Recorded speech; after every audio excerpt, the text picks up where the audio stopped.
There's something about us humans that we tend to be a bit critical or negative when we hear a new idea. We think it's being helpful, but actually what it's doing is it's suppressing creativity and innovation.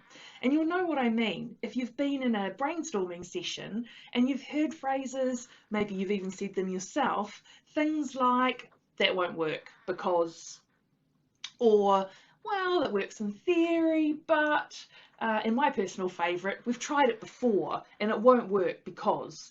And yeah, it doesn't work because when you're in an environment where you think your ideas are going to be criticised or dismissed, then you're not in your best thinking space. You're not going to come up with that new great idea that's really going to help your team to perform at the highest level.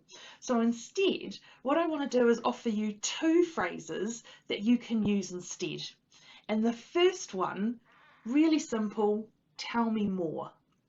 Remember, ideas are never fully formed when they first come out of somebody's mouth.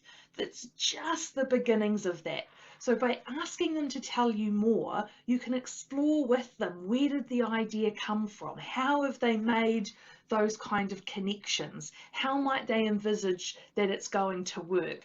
Get curious about it and get them telling you more about what's going on with that idea. And then the second phrase, really simple, and it's borrowed from improv. One of the first things you learn is to say yes and. So you accept anything that comes your way, whatever the other person said, and you start to build on it. And this works really well in brainstorming where you're trying to get more creative and innovative ideas. So instead of starting with a critical stance, starting with that curious stance, asking them to tell you more about their idea and building on their idea by saying yes to show that you accept it, and really building on the positive aspects of that idea to let that idea grow more and more. Give it a go. I'd love to hear how it works. Let me know in the comments below.